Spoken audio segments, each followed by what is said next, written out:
Thank you so much, everyone, for joining us today. I'm Brittany. I'm the Senior Training Manager with CADCA, and we have Kim Lobby with us today, presenting on virtual engagement, which we are engaging with everyone, and this is great to see this chat box moving along. So a couple of things before we get started. One, I hope that you'll be able to join us following this webinar in the CADCA community, and I'll make sure to put a link in there. But Kim will be joining us in the community after. We can do some brainstorming. You can have a little bit more of a conversation about what we talked about here today. And so that is a member benefit. So if you are not currently a CADCA member, I'll make sure to put something in the chat box as soon as I let Kim take over about how you can become a member and who you should be reaching out to at CADCA about that. The second thing, we're going to be trying something a little different today. It's a smaller group. And so we're going to see if, as we do some engaging and some conversation, if we can bring some of you off of mute and let you share some things. This is new for us, so please be gentle when you do your evaluation at the end if it doesn't quite go as well as we hope it does. But we're hoping that we can use kind of this smaller group to play with that a little bit. I think that is, third thing, recording and slides will be available on the website in the days following this presentation. So if you have to hop off early or you have some coworkers that weren't able to make it, you can find that recording. It's the same site where you went to sign up. And we have all of the recordings from our previous webinar Wednesdays there as well. So you can find them there. With that, I will turn it over to Kim to take it away. Awesome. Well, thank you, Brittany, and thank you everybody for joining. It looks like we have just about 100 people in here, and we have covered the country. We have from a -7 to, so far, the warmest I think I caught was 44 degrees. So we have lows and we have highs, and all across the board. I love seeing some familiar faces out there. I want to thank Brittany for being with me today. And one of the things I always love a little tip from the trainer about work and doing this engagement work, activity work, using Zoom platforms, using whatever platforms we are using, is to always have a second, to always have a person who is working and helping you in doing this. Because as a presenter, you want to be able to have the ability to focus on the presentation. And we want to keep people well engaged, right? So we want to use every nook, every letter on the keyboard in that chat box. We want to be able to keep people engaged and feeling that they're part of our conversation, as we've already shown you how we're doing. So a good second is certainly important to have, just in case we possibly miss anything. Not only do I have Brittany, I did already see my good friend Jackie, who works on my team here, without even talking, had my back on this. So we love when we're working rooms and working experiences via this virtual world, that we have a second or a third or a fourth behind us, helping making this a very comprehensive overall experience. So if you haven't been in a workshop with me yet, you know that I love big energy, right? That's kind of my thing. If we're live, I love running up and down the aisles and high-fiving you. I love giving you fist bumps. I love just kind of moving the whole room. And so for me to sit in my seat, although sometimes you may be like, Kim doesn't stop moving when she's in her seat, sitting in a chair and presenting has been a whole new piece that I've had to learn how to embrace over this last year. So I hope that the same energy you feel, that when I'm in the room high-fiving you up and down, that you're going to feel coming right at you, right through your screen. And my energy stays up as we stay up together and we keep each other going. And so thanks for being willing to sit on a Wednesday afternoon, either at 1 o'clock in the afternoon or 10 o'clock in the morning, depending on where you are, whether you're cold or warm. I did see a Sacramento, I did see a Orange County check-in. So I think that we have a higher count now of 65 degrees. Maybe somebody from Hawaii will jump in and warm the room up, because we have from -7 to 65 degrees, and we're going to keep this heat going. So I'm pretty informal, which is kind of cool. You can raise your hand. As Brittany said, we want to bring voices on that are beyond me. We want to have you guys at different moments kind of engage with what's working in your community, or maybe what you kind of want to use this group of folks to get engaged with and help you as far as a brain trust goes. So I'm going to start with a little screen share and a little bit of a PowerPoint to keep us focused and on our toes, so I don't go off on too many tangents. Let me be able to see, and we're going to go play from the start.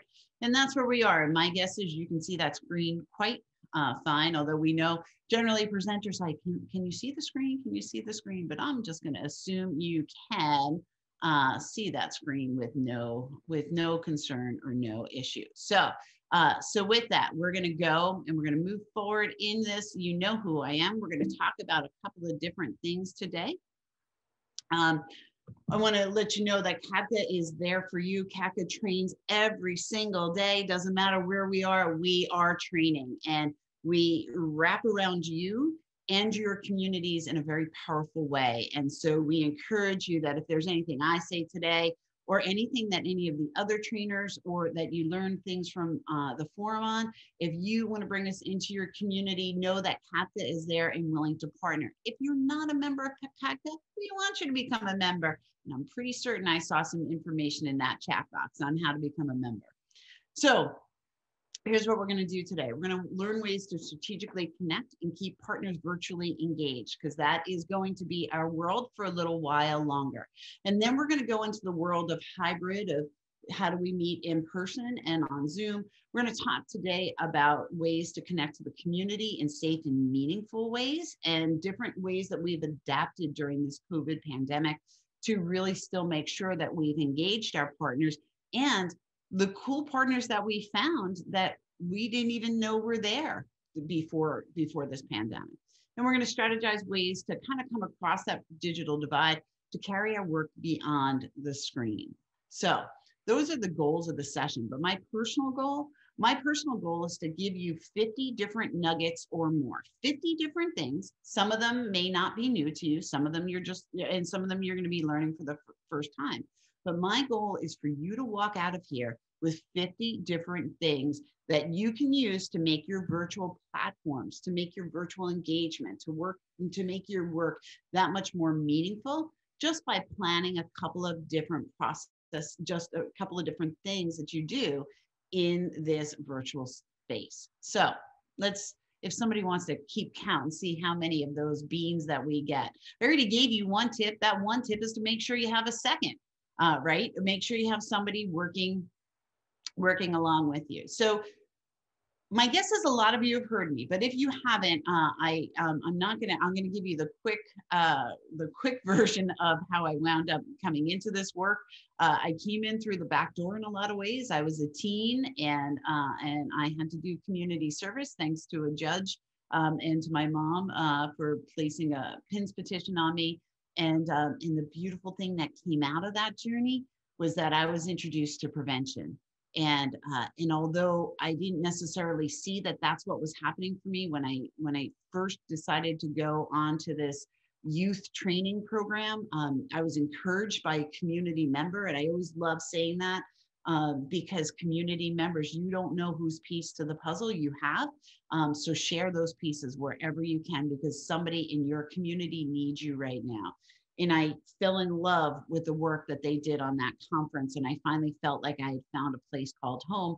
And so, I am that guest that doesn't know how to leave. And so I've stuck around all these years. I'm most found with, that's my foursome right there. Those are my two grown adult sons, 23 and 26, and my husband of 26 years.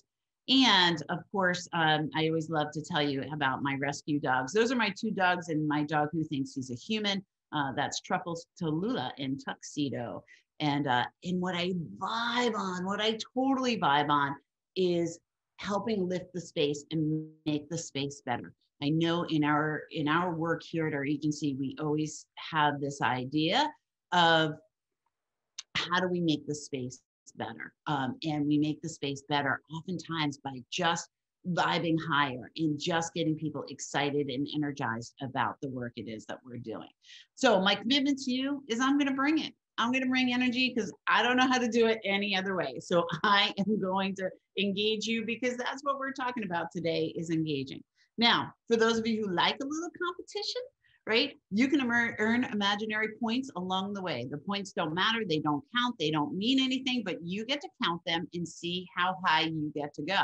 Now, there was a social media challenge that was out there for some folks. I'm not sure if Kat could repost it, but we definitely had Kat get tagged in it.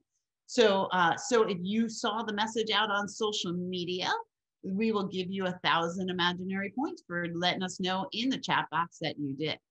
And if you didn't see it on social media, I'm going to give you another kind of trivia question.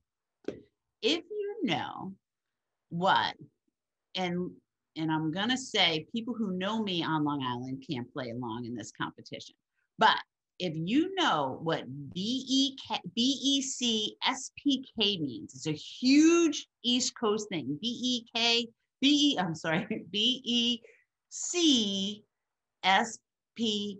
means. First person who gets that answer up in the chat will win 1,000 imaginary points.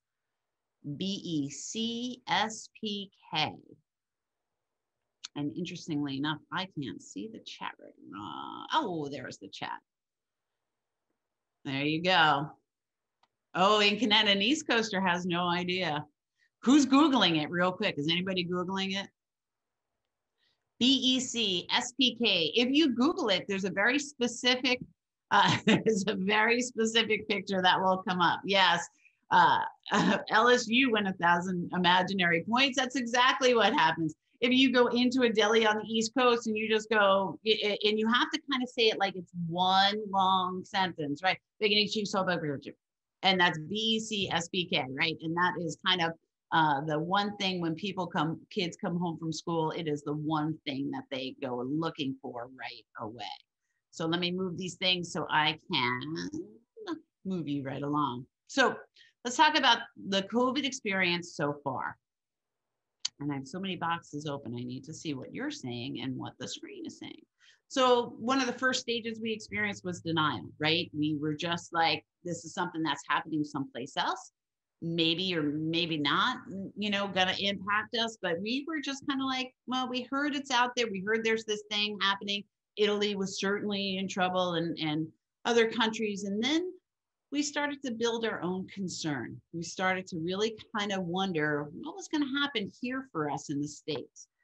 And like any major life event that took place, do you remember where you were the moment when you realized that this was real, that we were going to be shutting down our offices and shutting down our schools and stopping concerts? That moment where you went from, this was something that happened over there to something that happened here.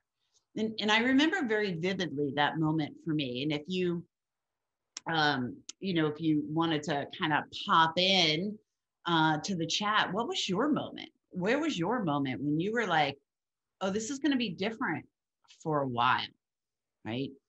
For some of you, it was when schools closed, right? When that was the first thing you saw. Walmart, right? The shelves started emptying. When your office may be shut down, right? March 13th, it happened to be that Friday. It's also my husband's birthday, so I always remember that, right? And so when that moment you were like, this is having direct impact on me, was certainly something very, very, very different. I remember sitting in Albany, New York. We had just finished up our advocacy days of meeting with policy and lawmakers. And all of a sudden we were like, this is probably the last time we're going to sit with our colleagues for a while. And I remember that long drive home from Albany to Long Island, just in deep thought about what was to come next, right? So right. And some of you have some, right, when your own family and 4 months old were being tested, that certainly brought this reality check back in. And then we had that great shutdown that happened. And so we weren't sure, and that uncertainty began to happen. And all of a sudden, we kind of thought, well, that was just going to be for a short period of time, right? It wasn't going to be for long. It was just going to be for a couple of weeks, and then everything would go back to normal. And then panic and fear set in, because then it became oh, this isn't going to be 2 weeks, it's going to be a little longer. And then, but how long? And some of us started to think about, when were we going to see our family? When were we going to see our sons or our parents, or, family who lived in different states? And so that became something that started to really settle the reality in. And that fear and panic can always be associated with the toilet paper, right? The big how toilet paper became very hard. It's a very fundamental thing that we take for granted. The only time when you realize the importance is when you don't have it, right? So it's so important to realize, right, the great toilet paper story of what began to happen. So, and then we began to adapt. We began to shift and go from that, oh my gosh, to what's happening, to what can we do? What do we have to do? And how do I have to show up as a leader? And many of you out there are leading your coalitions or leading your groups or finding ways to, be of contribution in your space and your time. And so we began to adapt, because that's what we had to do. Now, if I sat down with you a year ago, 15 months ago, and said, hey, by the way, here's what's coming down the pipe. The world's going to get a little upside down. You're not going to be able to go anywhere. You're going to have to wear a mask everywhere you go. You're not going to have meetings in person. You're going to do everything through this virtual world. You're not going to forum in National Harbor and all of these different things. We would have been like, no, like there's no way that could happen. Or we might have said something like, there's no way I could even have survived that. And yet here we are having this conversation after coming through, or still processing and walking through something that was pretty difficult, and probably the biggest challenge in a lot of our lives in a lot of ways. And so everything starts to shift. Some shopping online, people are ordering their food as opposed to going to grocery stores. In the summer, we start to see some hospitals stabilize and kind of beds become available where they weren't for so long. And then new skills and challenges and designs happen to come into the picture of how are we going to do our work remotely and virtually, like those large type things. How are we going to handle school? How are concerts going to happen? How do we see sporting events anymore? And all those different steps along the way of how we're now adapting to this new space. And in some ways, then we kind of go back in this wave of numbers started to increase again. And now, as those numbers start to increase again, becomes a whole new level of work that needs to be done. Now, the good news is, in some ways, because of vaccinations, in some ways we see the light that is starting to come, and we can start imagining getting together in smaller groups and doing different things that we haven't done for the last 13 months, or the last 12 months, I'm sorry. And as we begin to do that, we need to think about how we're engaging people, and not only how we're engaging them, the fallout, as some folks have referred to as the tsunami of what's going to happen in mental health and SUD as we kind of move through this space. So one of the things that we miss so much about working in our offices when we talk about engagement is how we engage our teams. Just those moments sitting around the water cooler, which I'm looking directly at in my office, sitting at the water cooler, meeting in the lunchroom, just finding those soft ways that we make deep connections with our peers and our teammates. And for some of us, that's something that's been missing out of this picture for a little bit of time right now. And yet we do our best to engage and find ways to still connect, but we miss that person-to-person interaction.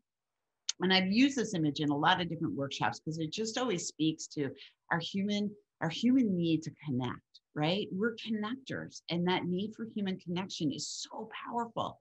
And connection and engagement are great words to be having conversations about, because sometimes people feel that connection through engagement, virtually or in person, because we could all stand in a room and still all feel lonely, right?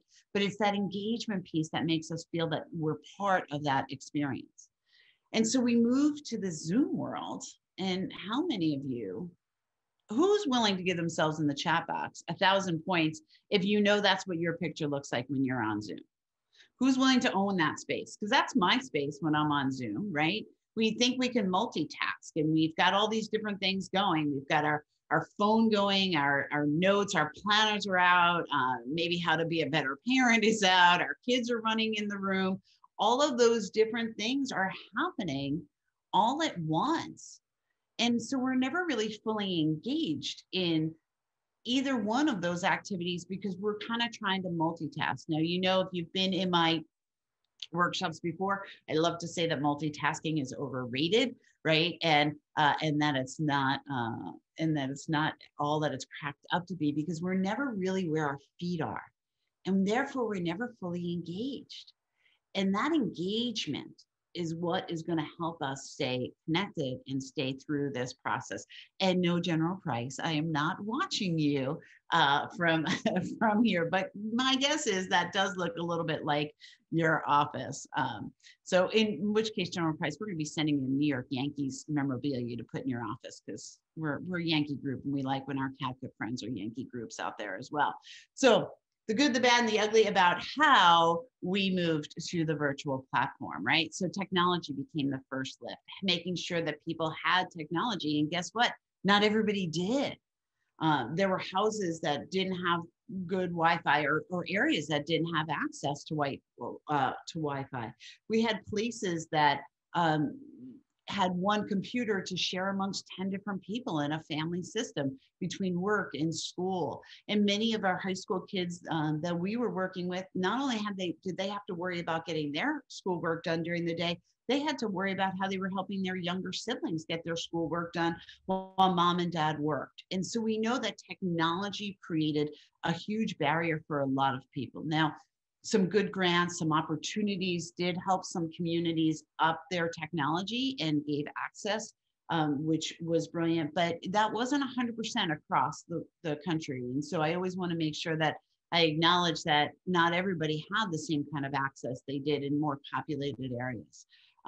It changed your workspace, right? Some of you are now working from home, and now you're engaged with your family as you're trying to be engaged with work. And that became kind of this beautiful blend of like, how cool was it? In some ways, we got to figure out how to work from home, but it also meant that your work became kind of Swiss cheese style, right? And it was like, it was work and then tending to whatever the child in front of you needed at the moment. And then, you know, maybe 7, 8, 9, 10 o'clock at night, or maybe 5 o'clock the next morning, finally getting caught back up on your emails.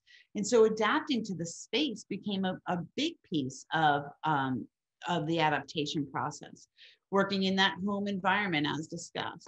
And then we began to kind of have to figure out what our Zoom and our video etiquette was, right?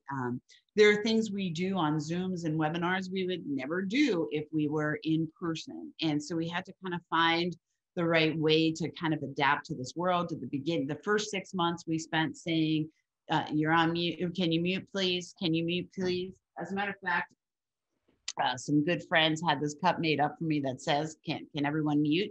Because I spent a large time saying that. And then it became the, oh, you're on mute, and having to remind people to come up, right? Abby, you're so on point with saying personal versus professional boundaries, right? And for some people, for so long, we had worked on keeping good professional boundaries and making sure that, you know, in our work, it is a little different because it's community work. So it's not always so concrete and clear, but all of a sudden, both of your worlds came into one space. Your coworkers are seeing what your apartment looks like, or your house looks like, or, you know, what's going on in your home. And so as we learn different ways to build that into our process in engaging through video, is fantastic, because we can give imaginary points for kids coming on screen, or imaginary points for when your cat jumps up on your laptop, and finding those ways to kind of bring back that experience of the water cooler to where we use those connective things to really blend people together and kind of soften the blow that COVID's been having for a lot of us. And so as we learn this new place of living in this square world, right, we're all just kind of in this box, it's definitely has had a lift and a challenge for us to be fully present, because sometimes it's easy to put our screens off, it's easy to multitask. What's really hard is always being in the moment as we can. And And one of the things that I've noticed as I've talked to my colleagues is as we use engagement tools, the virtual engagement tools, we're not booking out transition time. And I want you to think about how we used to, like many of us would run from meeting to meeting to meeting, but we would have this space in between. Sometimes it was a short space and sometimes it was a large space. But in that space, maybe if it was a commute in a car or on a train or however it is you got from point A to point B, you spent time transitioning, letting your shoulders down, breathing a little bit. Maybe you use the phone to connect with friends or family or get caught up on that personal life. Whatever that space was, that downtime allowed you to get between point A to point B. With Zoom, we book hour after hour. And Zoom is not the only platform I know you're using, whether it's Teams or any of the other systems. But oftentimes we're booked solid from step to step to step with no transition time. And so from a self-care point of view, I would encourage you to figure out how you can get that, that transition space for you. Just to take your shoulders from up here to down there, right? Maybe it's your favorite song, maybe it's connecting, right? And I see there's so WebEx fatigue, Zoom fatigue, it is certainly, it's a legit term. And it's a legit term because I just use the term legit. And we overbook. We overbook because, hey, I don't have to travel now. And so, so as we begin to think about our coalitions and how we're strategically planning our events, we want to make sure that we're smart about timing of them. We want to make sure we're smart about what the content is, and we want to be smart about how we're going to engage them in the space. Now, some of you have seen increased, right? Well, there's a great, I have an adult coloring books, right, or a puzzle. That's fantastic. Somebody, I make a fake commute. That's fantastic, right? Get up, walk around your block, walk around your office building if you're in your office building. Go see something down in town. Like if you can get out and walk, take those breaks as you can, either physically, mentally, or spiritually as we need to do in between the day. So those are, see, you guys have got such great resource. And that's what I love about the CADCA community is because you really bring it onto the table and you're so well suited to share that with one another. And I love that about our CADCA family. So some of you have seen increased attendance and some of you have learned to like, ooh, I really look like that. I really sound like that, and trying to get comfortable with seeing your own face on a screen. Now, that's taken a process for so many people. When I joke that I never knew how to smile for a picture because I had to wait 3 weeks for my photos to come back from York Photo Finishing. So then I could see what actually was my right angle or my good side or what my smile looked like. Everything now is so instantaneous, right? And so getting really comfortable being on screen has had its learning curve, and it's had a time to learn how to adapt to it and really begin to embrace it. And some of us still aren't comfortable at all with that. So for those of you data folks, you know, I know maybe some of you like to look at a good infographic or a good data wheel. I just want to share that with you. You know, how much of being part of a meeting, some is we're happy we saw the other human beings. Some of us are getting to check out what our coworkers' house looks like, beating ourselves up for not taking a shower, thinking about what our neck looked like. What if I move the camera higher? Removing the cat from the keyboard. We've certainly seen that in the kids from the bedroom. So it was just a quick little fun thing I wanted to put in there. So who's in your Zoom a lot of times? The one who forgot that they were on camera and not on mute? Guilty. I've certainly done that. I was finishing up a phone conversation one day thinking I was on mute, and everybody heard the "I love you, okay, I can't wait to see you" afterwards, right? So sometimes we get to see a name. We don't know if they're really there, but we see a box that has their name on them. So we hope that that's there. Then we have our friends who just love to be in the chat box, right? Like you don't know they're there, and that's how they let you know that they're there, is because they like being in the chat box. And then of course that adaptation to learning to mute and not to mute. And so I'm going to give you another little gem right now that we love using, and I'm going to have you put this in the chat box when you can. So if you are on a Zoom where people can change names, this is a great little activity to do. This is a great simple icebreaker. All you need to do is have them go into the Zoom and change how their name shows up. Now I'm in a webinar now, so I don't see that I have the ability to do that as I'm in a webinar, but when you're in a Zoom meeting, you certainly can do that. So what I want to know, I want to hear your name plus your best attribute, the thing that is just uber powerful about you, the thing that you're like, I know that that's my solid skill and I'm owning that skill. So it's your name plus that solid skill. And then I want an uber powerful word after that, right? So for me, I would be Kim, right? So it would be Kim, and resilience is my gig, right? That's my strong point is my resilience. So Kim, the resilience goddess, or Kim, the resilience warrior, or Kim, the resilience champion, whichever one that is, I want to know what your uber powerful name is. And I want you to put that in the chat box. Think about you. Oh, Annie, you are the compassion warrior. I know you. Yep, General Price, you're Batman. I got that. Sandra, the super listener. Awesome, Sandra. Thank you for that. Abby, the organization goddess. Oh, Abby, I need to channel you in my life. Dari, the upbeat. Oh, these are going quick. Judy, the sunshine spreader. Love that. That's fabulous. Ashton, the confident queen. Nice. Pam, the networking ninja. Yes, you're right for this job. Pat, the flexibility diva. Oh, don't we need that? Vivian, the encouraging victor. Ooh, good name. Kelly, the empowering warrior. Oh, I love it. These are some great ones, right?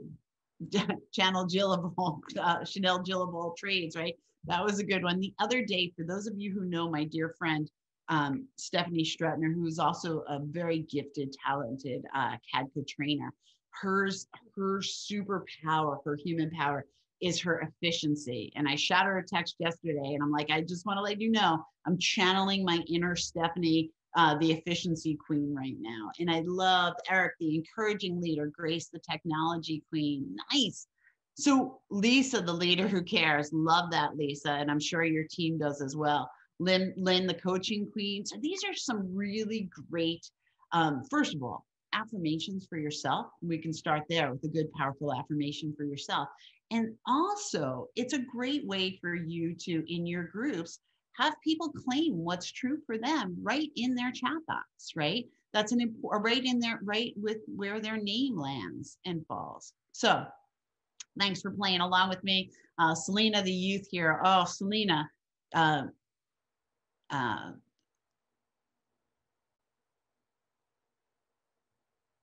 Oh, the host has asked to start my video. I didn't even realize I turned that off. Thank you very much. I'm back. Yay. Patty, the outreach, Diosa, goddess. Awesome. Thank you. So those are just some fabulous names, and thank you for playing along. And so as we talk about engagement, we want to talk about kind of the new rules of engagement that we have. It used to be, if you were doing presentations or workshops, every 15 to 20 minutes, you would shift and do something different. And so by shifting and doing something different, you refocus people on what was happening in that space. The rules of engagement for virtual is every 5 to 7 minutes. Every 5 to 7 minutes to switch out and do something new to get people re-engaged, right? And some of that starts with how we set up our set. If you're the presenter or the person leading the meeting, there are some basic things. And if you were in my workshop before, this will be review for you and a great reminder. But so here are some quick tips we want to talk about. We want to talk about lighting. And that's so important, especially if you're the leader. And that's where comfortability on screen, when we get to walk through these things, right? So you definitely want lights set up behind your computer. Not behind you, because then people just see the darkness of your silhouette, which is a cool image and a cool picture. And if we're talking about engagement, it's about being seen here and being present. And so if you haven't, you could always get one of those little desk lights. Those are the easy ways. You can also invest in a ring light, which a lot of speakers, trainers, and presenters have, or finding that place in your room that begins to light up in a way that keeps things well lit with as minimal shadows as you can, especially for you as the leader. Finding your space and getting square. And sometimes that means that you have to raise your camera up, right? So sometimes that means you have to lift your computer up in different ways. And some of us have gotten really creative in stacking boxes to get up. If you're working from home and you need to give a good professional presentation, or you're working with your coalition and you don't have the right setup to make the camera and your computer lift up higher, I will tell you the ironing board will become a really good friend, because you can change that to meet whatever size seat that you're using to sit and present in. So get comfortable with finding that way that it works for you. Practice your Zooms, right? Practice like getting comfortable in doing this. Some of you started in March with no skill set for this, and now you're killing it out there. And all of that came with your practice, and all that came with learning what is working and what's not challenging. Now, even the most skilled facilitator can still run into crickets sometimes on your meetings, and don't be discouraged by that. That just happens. It's people's level of comfortability. It's sometimes the energy in the room. Sometimes people are zoomed out, and sometimes the meeting just maybe didn't need to happen for that day. And so maybe sometimes we close those meetings out and move, just shift gears and do something different. And then finding those ways you can claim your space in the presence. Some presenters like to stand up because they stand up when they present. Others just like to sit as square as they can. Others, like me, don't sit still too often. And embrace the awkward. This is not normal. It's our new normal, but this wasn't something that we took courses in and learned how to do unless we were a theater person, right? So this has now become something natural to us that we do. But before this, it definitely, for most of us, this wasn't a part of our world. And so play around, do weird things with the camera from time to time. I know, Jackie, you're going to love that I just did that, right? But finding ways to just be so awkward and silly that it almost becomes okay. It's my good friends, M and P, who are phenomenal youth motivational speakers. They do workshops all the time about embrace the awkward. When we can embrace the awkward on this and get that, yep, we're all in this together and we're all figuring it out, we just become so much more comfortable behind the set. So filters, we won't judge. You want to use them, use them. There are great ways you can use filters to touch up your appearance and make yourself look better on camera. There are filters you can use to play, and those are great ways to utilize tools. Think about your set as you're looking to engage. The whole set for you is how you want to set it up. We felt early on that it was important for us in our set to have things that, if we wanted to get playful with audiences when we were doing our virtual game nights, I could be Carol Baskin. If I wanted to be Carol Baskin, I could always make sure I reminded people that we had doTERRA bags available for them that they could access, especially times when people were not going out. We had motivational cards. If something dropped low when we were working with some of our youth groups, we could just pop one of these out and have a conversation about that. But I also knew our small businesses were hurting, and our small businesses had been there for us all along prior to the pandemic. So how could we just make sure, if we sponsored an event, we just had Justin's Chop Shop sign up there, Hampton Coffee Company. And so making sure that what's behind you also tells a little bit of a story, especially if you're engaging new partners and new media, new folks. So some people have invested into a green screen, and that's fantastic. The nice part about green screens is they're easy to purchase now. They're easy to get. You put them behind you, and it helps when you're using virtual backgrounds, so you don't look like you're like moving into the virtual background, that you see a nice clear cut picture of whatever picture. And so setting that becomes super important. Brittany and I joked about how we didn't have music queued up, but music is a great way to have people engaged in a session prior to coming into a session. That's definitely something you want to play. And you also want to make sure that the music that you're playing is appropriate to your coalition's message. Virtual backgrounds. There are so many different fun ways we can play with virtual backgrounds, including having your logo up there. If you want to brand, if you're part of a civic association and you want to let people know about your coalition, that's a great way to have them up there. Maybe you have a theme going for your next meeting. You say, okay, next meeting, we're going to have a theme, and then people have to create virtual backgrounds to match their theme. Maybe if you want to begin to foster and talk about risk and protective factors in the community, you start to think about some history about the community where your coalition is. Some kind of fun fact about a building that maybe not everybody knew about in the community, and have that picture up there. And it gives you that place where they get to look before the meeting starts.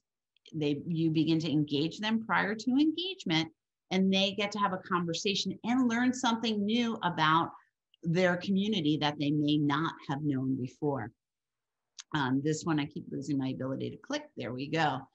Guess the star, guess the child star could certainly be one. For music, you could play, you can open up and the theme could be one-hit wonders, right? Which a lot of people don't realize that some of those really good songs that we love were actually one-hit wonders. Or this one I happen to love. Ask all of your sector members, all the people who come to your community meeting, ask them to send you or somebody in your staff a baby picture of themselves or a couple of young pictures of themselves. And maybe we even want to say, send some pictures of yourself if they have baby pictures available to them. Maybe they send them of ways that they engage protective factors in their life.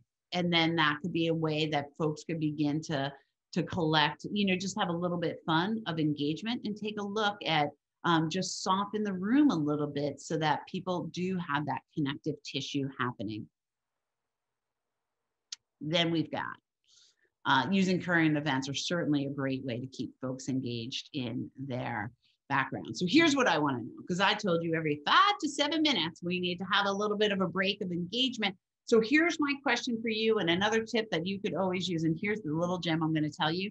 We did this at Forum, and I actually started a whole list of pump up songs that people use. That song, that gets you vibing, that gets you going, that gets you like, woo, I'm ready to go.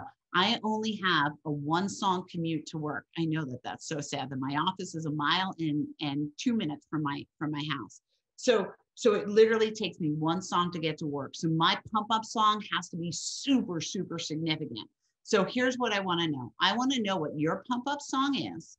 And my commitment to you is I'm going to add to that list that I started already. And then you can access a whole list from me of what your pump up song is. Oh, On Top of the World, Imagine Dragons, saw them twice. They were phenomenal. Fight song. Oh, good as hell. I love my girl Lizzo. Right? We Are Family. That goes off. That's my ringtone whenever anybody in my family calls. Ooh, Lovely Day. Gloria Gaynor, I Will Survive is always a good one. Don't Stop Believing. Eye of the Tiger. Nice, General Price. Shake It Off.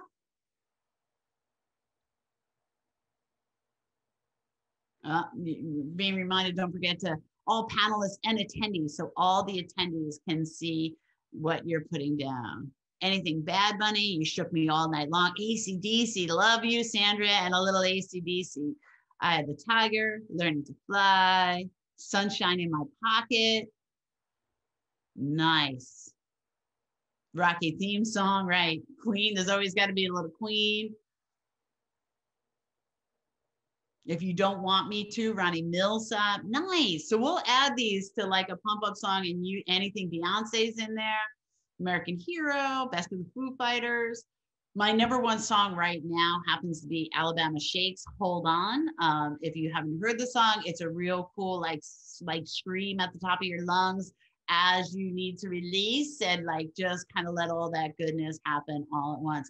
Patty Laura Santana, nice. I love your playlist on here is just as different as my playlists are in my world, right? Like you can come into my office one day I had Disney going, one day I have Lizzo, one day I have Billie Eilish going, and of course then there's my favorite James Taylor, always followed by Pink. So fantastic, thanks for playing along. Jordana's always given us great input into into the chat. And so what she's saying, making a play as an engagement tool, you can ask things like what songs remind you of the community, the topic of prevention, why you work in prevention, what are all those different ideas, right? Girls just want to have fun. Oh, I love it. And I love the span of the decades and the genres that you guys have in there. So thanks for doing that. And what are some themes? Here's the other thing I want to know.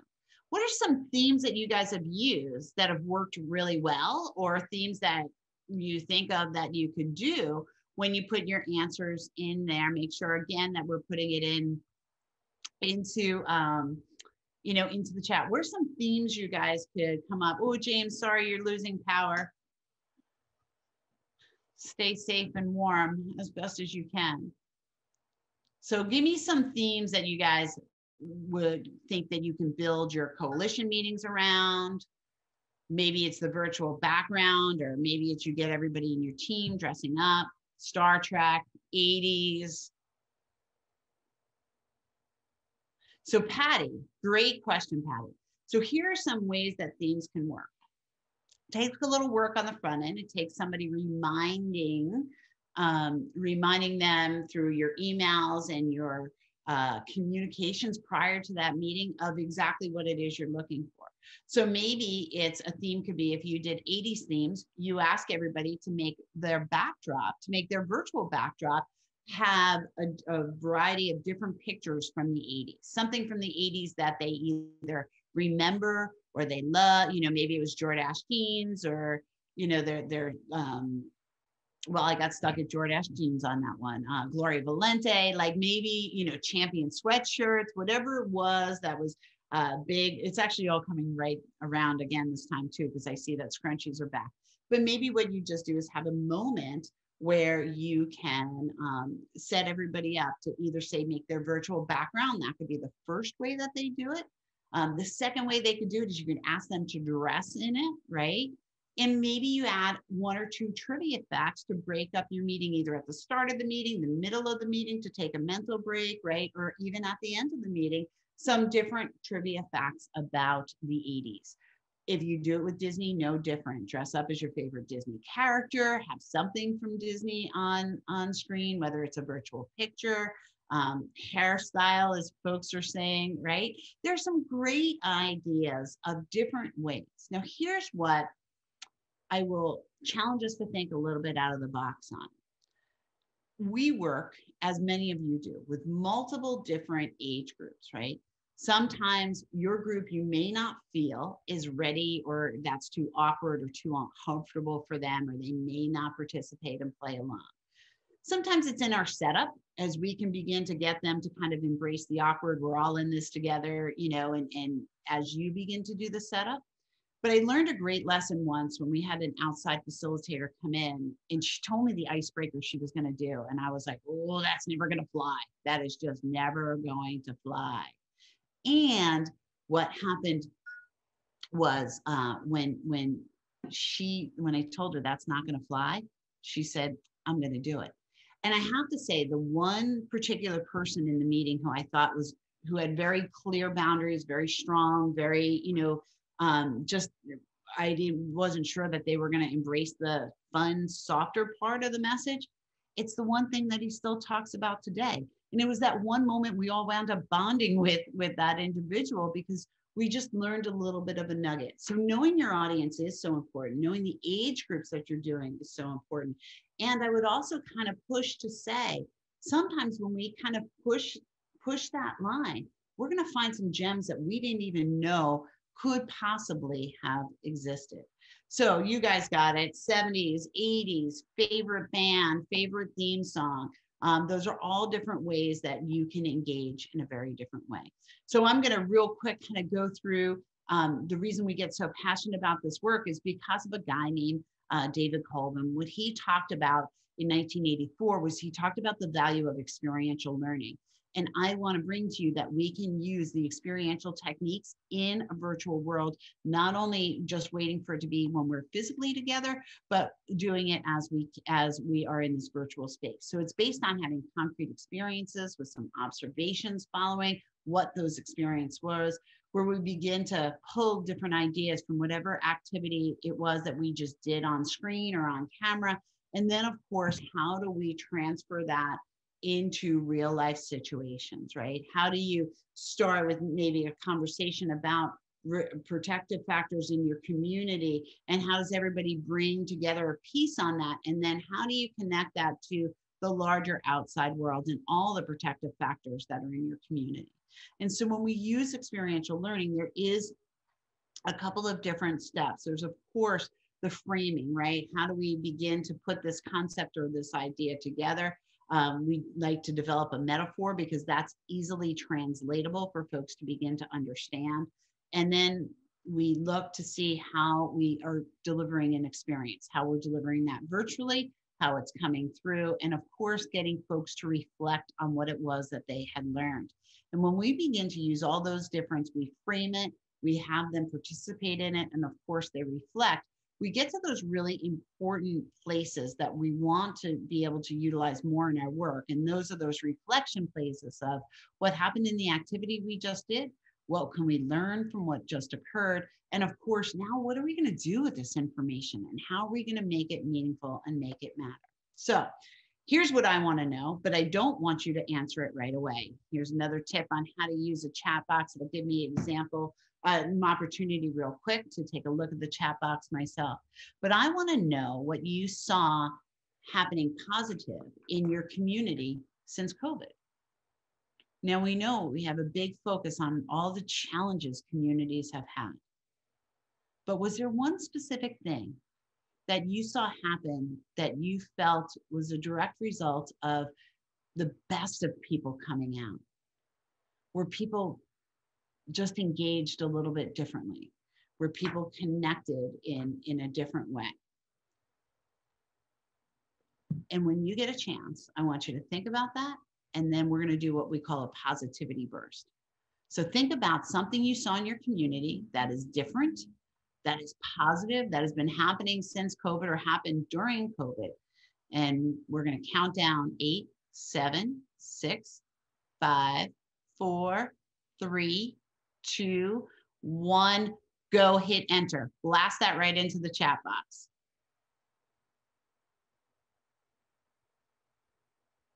Keep them coming. There are some good ones. Oh, Selena, people were actually picking up the trash. That's fantastic. Food pantries on sidewalks, right? I know we saw 2 happen right across the street from my office. Oh, Lauren, I don't know what a lasagna love is, but I love some lasagna, so I'd love to find out about it. Community togetherness, more community collaboration. Blessing boxes started to happen. I think somebody said real quick, and I can't, because it came up really quick. I didn't get a chance to fully see it. Animals started to become adopted. I mean, how many of you know that you adopted your own or knew somebody who adopted an animal? Strangers talking to strangers, right? We learned how to smile with our eyes because people couldn't see our smiles under the mask. And human, again, like I am the person who talks to everybody in the store. My kids will tell you lots of stories about that. But now learning how to connect with the eyes and smile with your eyes and let somebody know that you're there for them, even in the oddest of places, right? So strangers started talking, people appreciating time with family. You got to know your neighbor, right? And that's something in our busyness, that addicted to busyness thing that we love to do where we go, go, go. People started to connect, right? And they started to talk. Thank you for putting those protective factors in there. I love it. Oh, that's a good point, Alice, right? Like you're like, good, I got my space back, right? Funding became available. So real quick, because you guys know SMART goals, right? Setting SMART goals is part of doing adventure work or doing engagement work, is making sure you know what you're trying to get to and what you want to see coming out of a situation. There are stages of group development that come into play. This is true for your coalitions: forming, storming, norming, transforming, and of course, as you begin to create closure. The activity types run the gamut of icebreakers to energizers to activities on communication and trust, decision-making, closure, transference, debriefing. This is a whole workshop in itself, and I'm going through it super quick. And so I apologize for that, but I want to talk about how you can use icebreakers in your meeting. They're quick, they're fun, they're non-threatening, they're success-oriented. We don't want icebreakers to create frustration or anxiety. We want this to be a good, positive thing. So maybe it's questions about what our favorite movie is, or maybe it's playing a quick round of Would You Rather, which is such an easy thing to pop up on a computer and play. Maybe it is something that represents you, that people just come on camera and share something that's significant. Like, not that I'm bringing up the Yankees again, because they're really important to me, but you know, having a globe with the Yankee Stadium might be something that I share if I was in a room, but something that represents me. And here's what I want to know. Here's what I want in the chat box now. If I was coming to your town, if the CADCA staff was getting in a van and they were coming to your town, your particular area, I want to know the first place you're going to show us. Where are you going to bring us in your community? And then what are we going to eat that's unique to your community? So let's fill that chat box up of the place that you would show us and where would you go to eat? Ooh, Mr. Taco. Nice. All right, so when we have tacos, where else are we going to go? You want us to come see your schools, Julie? That's fantastic. And the Grind, I'm going to assume, is a good meal place. Go up on Mill Mountain to see the Roanoke Star. Oh, wait, I want to go there. I want to see the Roanoke Star. Local thrift store, nice, Julie. Show our promenade along the river. Crawfish, North Carolina Zoo, our trail system. Coney Island, nice. San Diego Zoo, fish tacos. And if you're in San Diego, Horny Sushi, you're going to have to stop by there too if you're a sushi person. Nice. Letchworth, yes. Oklahoma City Bobby Memorial. Oh, Eric, thank you for that. Magnolia and 23 Soul Food. Ah, thank you, Chanel. I want to come visit you. Nice. Oh, Patty's got a great place that shows all the orchards where most of the coalition members work. So that's phenomenal. So as we begin to think about our community and our protective factors in the community, this is a great way to highlight your community and what you really find rich in speaking to you in your community, in your culture. And I can't wait to come visit some of you all soon. I'm going to start a little small list of places I want to go, but anywhere that has seafood will definitely be on our list.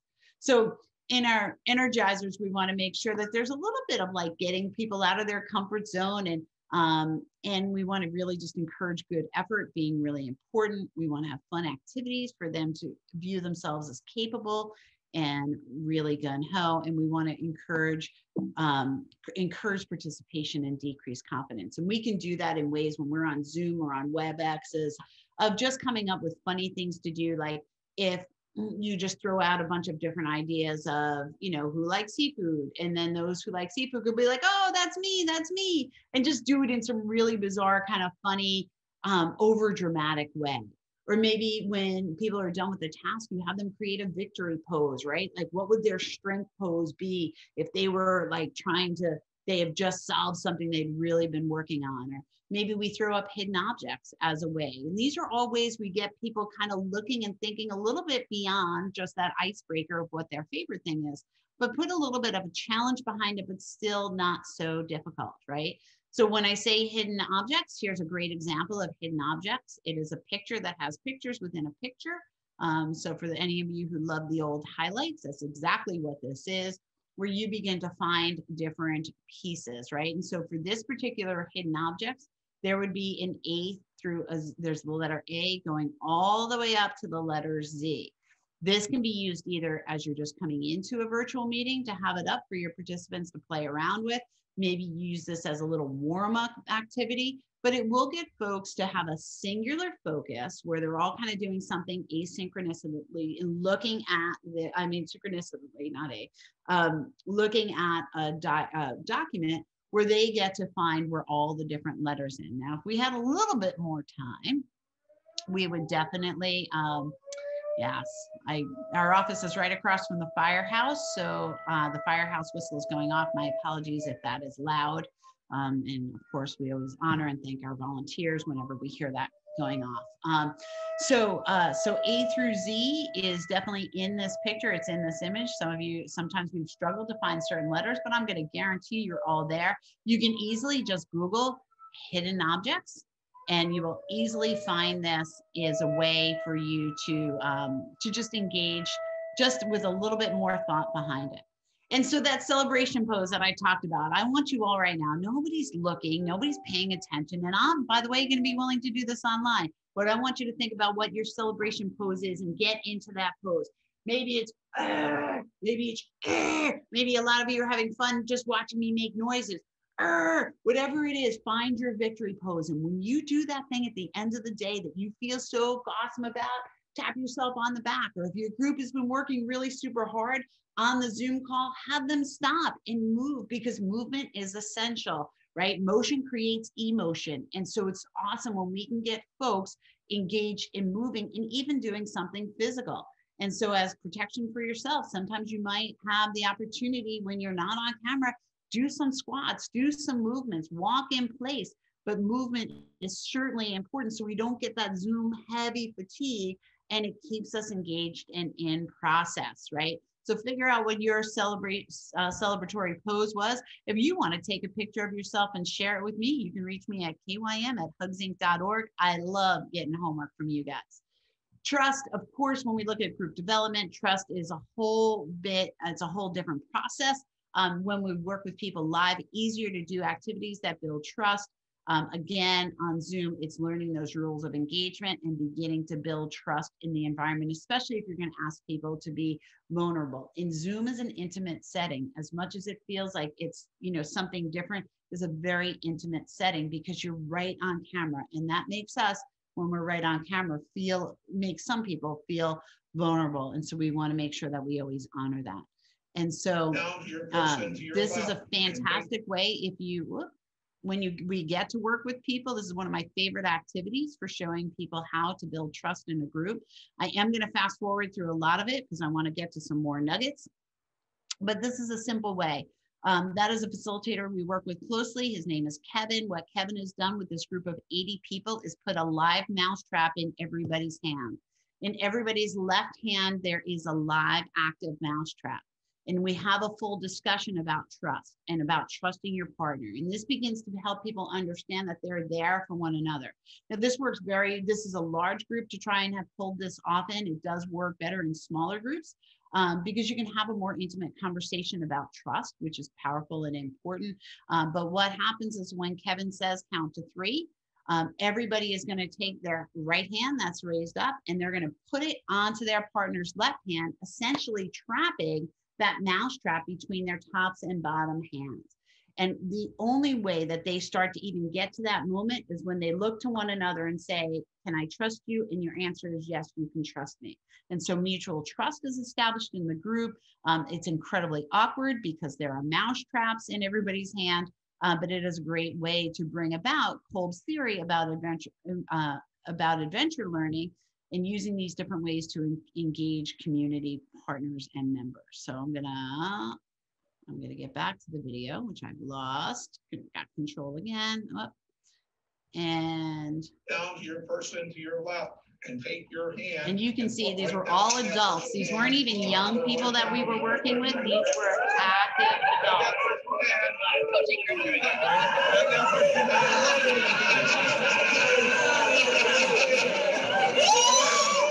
And this is how you quickly change energy in a room. And then what we do is we have everybody on the count of 3. And again, I'm going to fast forward through that part. Is on the count of 3, everybody throws the mousetrap right into the middle of the circle and releases it and lets it go. But a simple, easy way to teach team building and trust and the importance of working together. And so the other place we do it is by having teaching decision-making and problem solving as we kind of wrap up after we've built trust, after we have established that. In the virtual world, it makes it a little bit more challenging. If you're going to have people work on activities, you're going to have to make sure you collect the resources and get the resources to them, or that they're going to have a supply list of what they need to get their resources done. One of the greatest ways we begin to teach communication is by having one group in one spot with Legos and one group in the other spot with the walkie-talkie as the form of communication. And this you can do socially with 6 feet separated with people, right? One person has the instructions for the Legos and they call out the information to the person who needs to put the Legos together. And so it gets down to how well do we tell instructions, how comfortable we are with reading instruction, walking people through that, and how comfortable we are hearing information and building something based on what somebody else said. Now you can take an exercise like this and you can easily adapt this and do it online. And the really cool thing is you can even get pretty involved and teach how communication breaks down, because communication breaks down often and regularly, right? And so if you're the facilitator and you have control of the Zoom setting, you can have one person on one Zoom walking them through the instructions, how to do it, somebody else beginning to put it together. And then if you're the facilitator and have control, you could put the system on mute. And so now maybe they just have to hold the pieces up and show them visually or find different ways to communicate. So as we do experiential learning, we do want to have an element of conflict in there so that clarity comes out of conflict. And we begin to use those nuggets and even use those frustration nuggets as ways to help people get to the solved challenge or the solved problem, because that's kind of what happens in life sometimes. And of course, debriefing becomes so important of any of the work that we're doing and finding ways to closure. So when we use this in our coalition, it's important that we reflect on what people learned in any given activity. Those activities can be very large or they can be small, but always making sure that our activities match up to a lesson and there's a metaphor for what it is that we are talking about, and we have that transference. We want these to be things people can apply in their life or their workplace.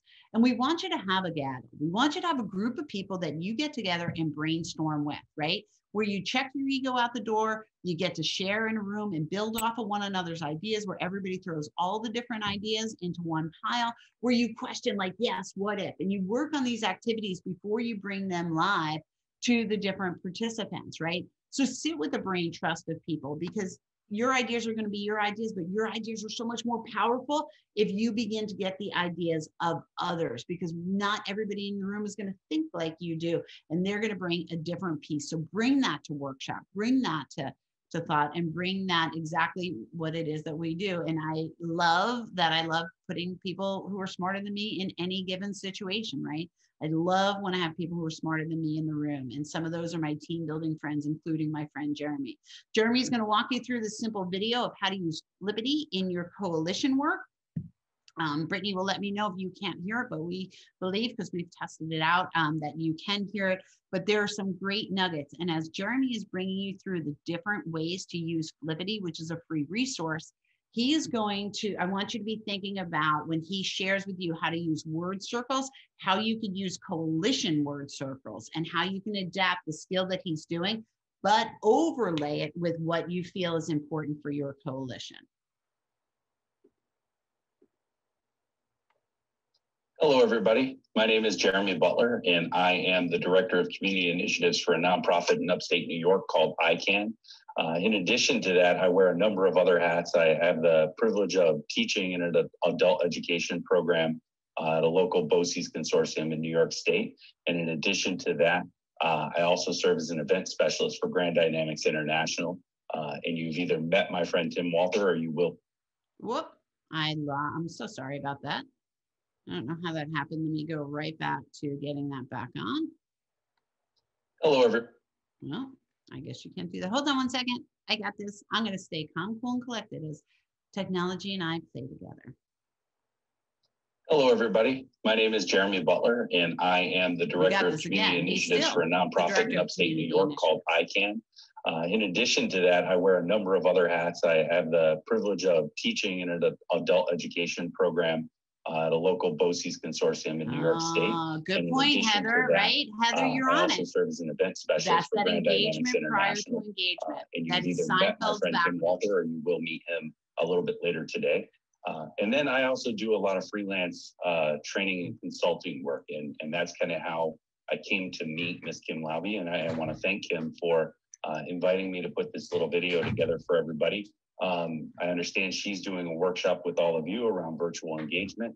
And she asked me to share some of my favorite virtual engagement tools. And I've had the privilege for really the past year to be one of the leads in many of my organizations on virtual engagement. And so the tool that I'm going to share with everybody today is Flippity. And I should be clear right from the onset, I don't own any stock in Flippity. I don't get paid by Flippity. Nobody from Flippity has asked me to promote them. It's just a tool that I found works really, really well. It's highly customizable. It can be adapted a bunch of different ways. I'm going to share with all of you some different ways that I've used the tool. And then I'll walk you through step by step just to show you some different ways that you can create your own templates to really modify it and make it work for your team. So the flippity.net tool is a really creative and fun way to be able to engage your clients, engage your staff, and really take your meetings to the next level. So what we're going to do now, I'm going to share my screen, and you're going to see the first thing that I'm going to share with you is a wheel, a movement wheel. And this is something that I've created, and you may have seen this in other places. We know if you've been doing this for the past year like I have, we know that these virtual meetings can be really stale. They can get boring, they can get dry, you can get achy. We spend a lot of time stacking meeting after meeting after meeting where we're not getting that break, we're not getting any kind of kinetic movement. And so I've created this wheel for my staff and my teams when those meetings start to break down, or when we recognize that I'm starting to lose people on a call and I need to increase engagement. And the way that this would work, it's just a wheel like on The Price is Right. And I can spin the wheel and it's going to give me an activity that everybody's got to do.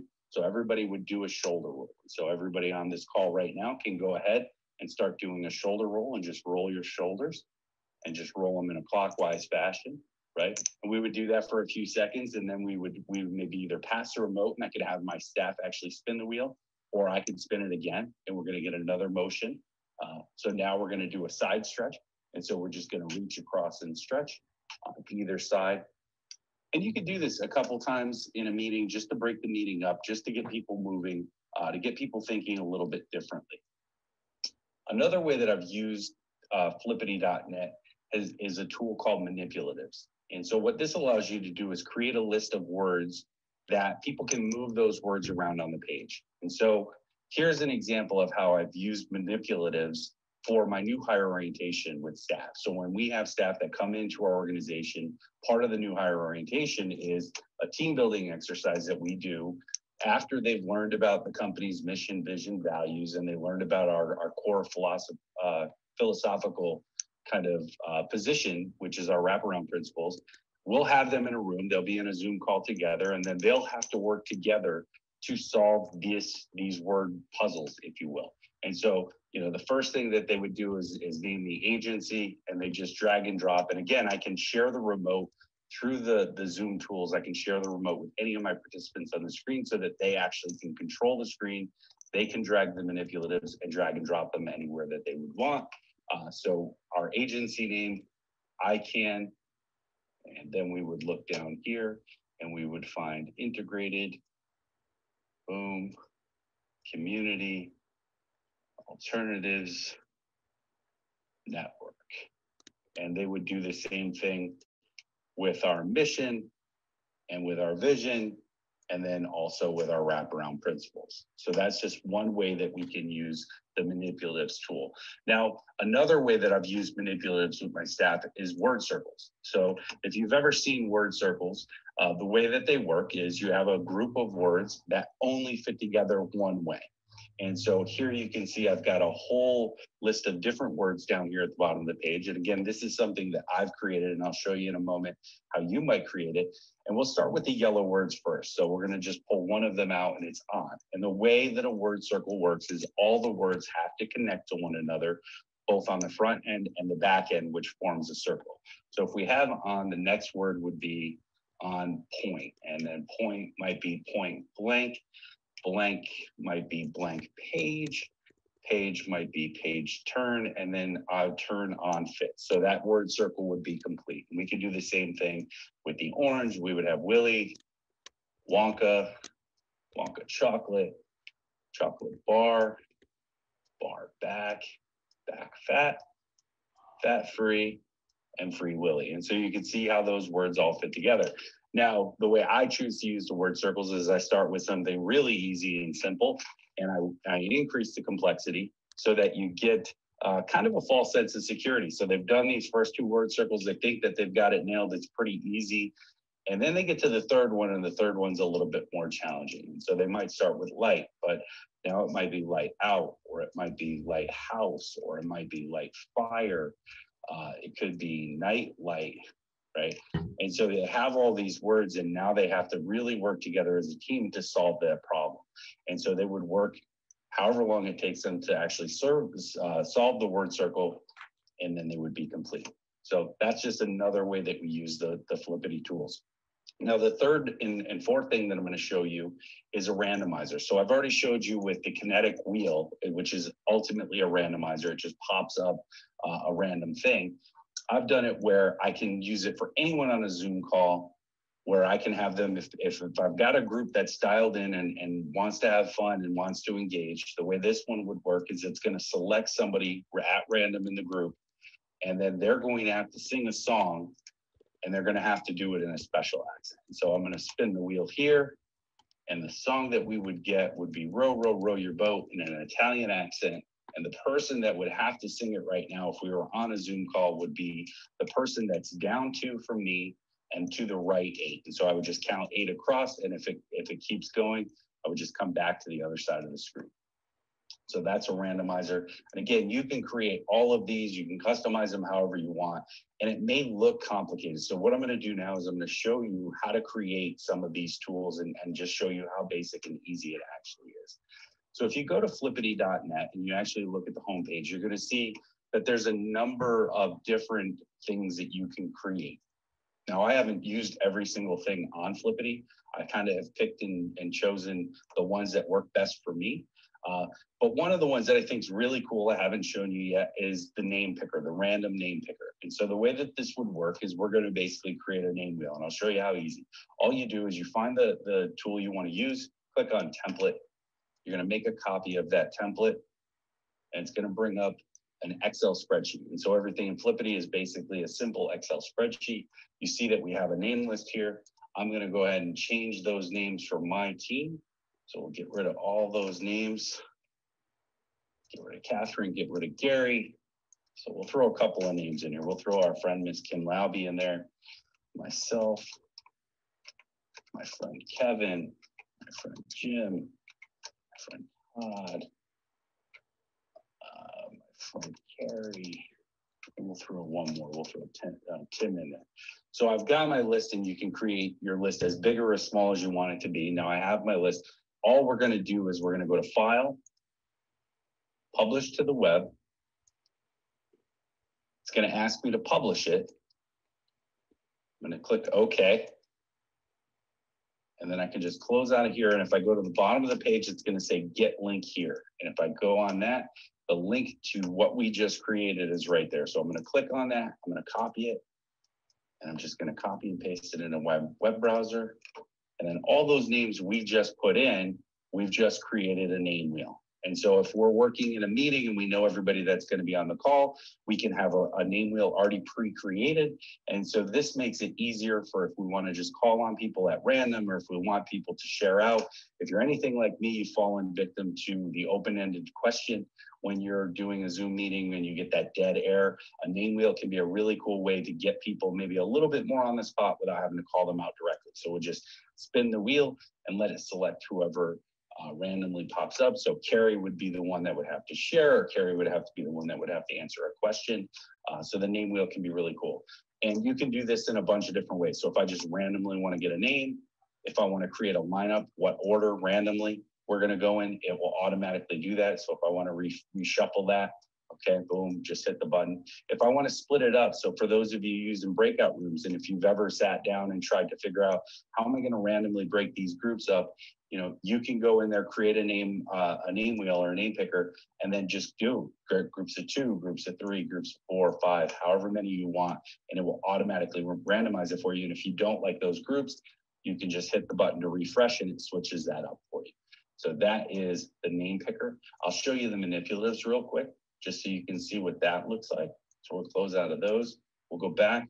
If you go down to the manipulatives, same thing, you're gonna click on the template, make copy. It's gonna take a second for the Excel sheet to load up. So one of the things you'll notice it's a little bit different here. We have our terms on one side, and then we have a list of colors. So we can color code whatever those words were. So you saw on my word circles that I color coded some of the words so that they knew which words belonged with which puzzle. And you can just go through, put any words you want in, and we can just say house, tree.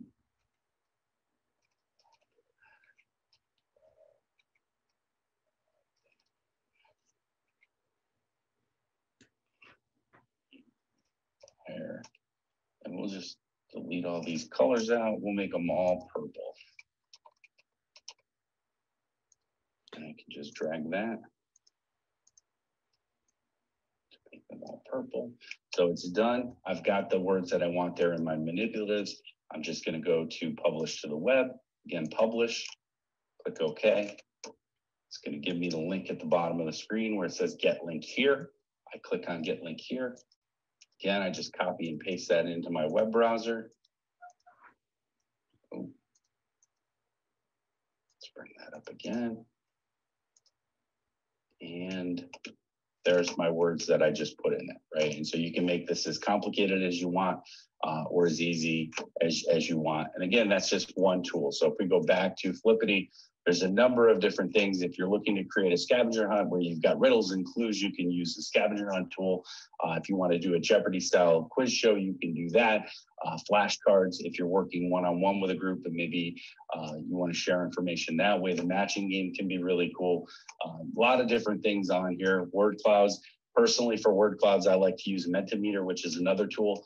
And if I ever have the opportunity to come back and share with you guys, I can share that tool as well. But for now, I want to thank everybody for your time and attention. I hope that you got something new out of learning a little bit about Flippity. And I look forward to the work that you guys do. And again, I want to thank Kim Laube for inviting me on this call. Take care, everybody. So I always appreciate somebody who can come on and willing to share their level of expertise and what they know. And Flippity is certainly a great tool. For those larger scale things that you want to talk about doing and using some of the tools, we know musical bingo is a great way that we've engaged folks in different ways and engage new folks. And you can do it really with not a heavy lift at all. Use Flippity to make your bingo cards, or you could go to My Free Bingo Card. Use Canva or Poster My Wall, again, as free resources that you can begin to make posters out of. Begin to create your playlist using whatever musical tool that you want. Again, always have a second and a third working in the room with you. And if you're not an MC type, if you're not the person to do that, there may be somebody in your coalition who does. And my guess is there's a DJ somewhere in your community who would love to have a little bit of extra exposure and willing to work with you on the pricing, right? So getting business sponsors to sponsor those particular events and offering prizes. And maybe this is a place where we say, instead of going to businesses and saying, can you donate in such a hard time? Maybe we buy a couple of gift cards through, some of the money we're getting if people are registering for the event. Maybe we charge a nominal fee. Maybe we just ask people at the end, if they had a great time, make a donation to the organization. And musical bingo, you could play 6 feet apart outside. You can set up tables in weather and areas where that does work and that is appropriate. One of the things we did this year was we had drive-ins because we don't have drive-ins in our area. So having a Christmas in July show where we showed Elf and gave prizes out for decorating vehicles. We incorporated that with a food drive. If you get a food drive in, you were able to get an extra ticket. We had law enforcement involved and we built in a drug take back. And we gave everybody who came to the drive-in theater a doTERRA bag. And so we found all these different ways to take something fun, community oriented, and still build our message in without having it be our message as the upfront piece. We just rode the coattails for as long, for every way we could. And we want to encourage you to get out and start doing community-based scavenger hunts. Now you can plan that all yourself. And then there are also companies that will help you plan large-scale scavenger hunts. But having them focused on family, going to different particular places, those places you list, when I said, where's the first place you're going to take me if I come to your town? Wherever we listed that, you just have an activity set up there for them to do. Build in the video component, they video it, they tag you on Facebook. Now you've got your social media involved in it too. And it's a great way to get people out there having fun, because people need to go back to going out there and having fun in a very safe, controlled way. And so maybe at one of the particular stops, there's invisible pens, and those invisible pens help them find a clue to get to the next stop it is that they need to go to. Maybe at that next stop, there's a project that they solve, and when they solve that project, they get a code, and that code opens up the lock that is right on there. And that lock begins to give them the puzzle that they need to put together. They tag their family, they tag their picture, they put it up on, and tag you, put it up on Facebook. They get to then be entered into a prize, or however it is you want to run your event. They get a t-shirt, finding different things in your community that you can light up and highlight awareness to your cause during this time. And we're not doing community awareness sessions anymore. For us, we lit up our local windmill, and we lit it up purple and connected it to our resource guide of how to get help if you wanted help. We also took a tree and put it right in the middle of the beach. And then we had shells, and people could come and decorate the shells. And if they took a picture and tagged us on social media, we used Flippity they could win a gift basket to our favorite coffee shop. Right now, we have a Feel the Love campaign where people are taking ribbons. That heart ribbon was made by a community member to give back. And that sits in front of one of our local stores. And our local stores are loving when we help drive business to them. And it's a feel-good thing for the community. Again, offering purple light bulbs, getting your community involved in Light Up Purple, are all ways we still get to do things in the community. And this was one of my favorites where kids were, maybe they got onto your youth coalition, maybe they got onto, onto a board somewhere, and they put little signs outside that said, a leader lives here. And it was great because now families become involved in the picture, where sometimes we just see the young people and the youth. And I also know of other agencies who had a positive thing put on a lawn sign, and that lawn sign, then they were asked to pay it forward to leave it on their lawn for a week and pay it forward to somebody else. So there's a lot of information that we give you, and I'm pretty sure we hit over 52 pieces or gems that we agreed to give to you. The slides will be available, the information will be available. It is 2:30, which means it's time for us to go on over for CADCA members to the CADCA corner, where we will continue a chat and the discussion there. Ladies and gentlemen, my name is Kim Laube. CADCA is the place for you to connect to all things training your coalitions. Those are the ways that you get to connect with CADCA. It has been my pleasure. Thank you for being in the chat box, letting us know you're out there and connected, and really appreciate that. Kim is the way you can reach me, KYM@hugsinc.org, if you have any questions about the presentations.